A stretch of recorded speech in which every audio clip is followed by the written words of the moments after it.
Honey picked up her cup of coffee and took a sip. She couldn't believe it when the men had chosen to come out onto the veranda, close to where she sat. Only they hadn't seen her initially, based on the guy's startled glance. Tough. She had as much right to be here as he did. Sure, she had crashed into his vehicle a year ago, but people had car accidents all the time. Yes, she'd been at fault. Yes, insurance had covered it for both of them. She'd apologized. What else could she do? She shouldn't have been driving that day, but live and learn. When life blew up, it was much better to stay in the office instead of running away. But sometimes even she forgot the basic tenets of safety. As she ate her meat and rice, she could hear parts of the men's conversation. Something about a vehicle that could be in a lot of pieces. She didn't know what they did, but they had a military look to them. When she'd accidentally hit him, he'd already been injured and in a state of recovery, missing a lower leg. And he had looked to be in extreme pain. At the time, she'd been horrified, thinking she'd caused all this, but quickly realized they were old injuries, and he was likely recovering from one of many surgeries. As a dentist, Honey had seen many patients in her office, and on the whole, she saw healthy patients, but she often had traumatic mandible injuries to deal with. Honey's first interaction with him at the accident had been ugly. It hadn't lasted long, but it had a lasting effect. It was also the only car accident she'd ever had. She wasn't sure why he was driving, but the vehicle had obviously been modified for him. What was the chance of meeting him over here? It was a big coincidence. She was here for her first special workshop on advanced upper mandible surgeries, stem cell advances to the pulp of the tooth. An unusual location, but the surgeon was from here and traveled little, so those who wanted to learn from him came here. She'd met him years ago when he'd been a guest speaker at a conference in New York. He'd been wonderful, and so had his business partner and manager at the time, David.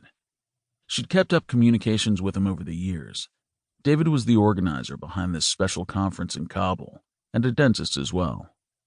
She'd applied several years in a row and had never made the cut. As a newbie practicing dentist, she'd understood, but had continued to try. David said, when he could, he'd try to fit her in. However, since her qualifications and experience weren't up to the level of the other applicants, he felt he needed to accept those people first and foremost.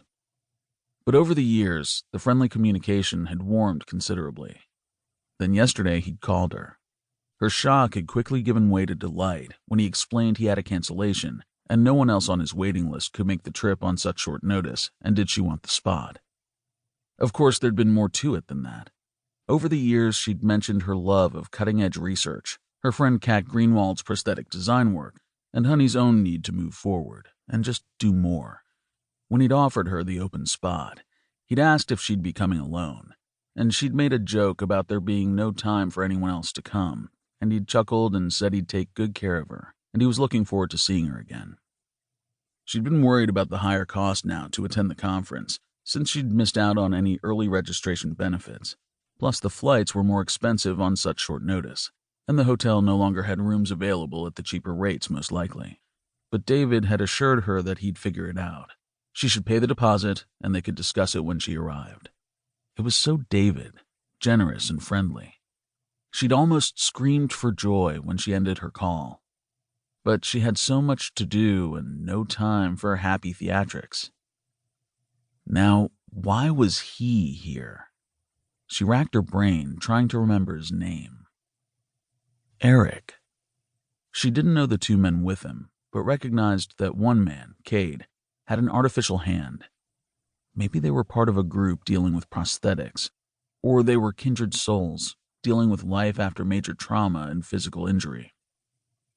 Either way, it wasn't her business. Except the thought of prosthetics sent her mind in the direction of Kat. Her business was booming. It was all Kat could do to keep up with the needs of her clients. Did these men know her?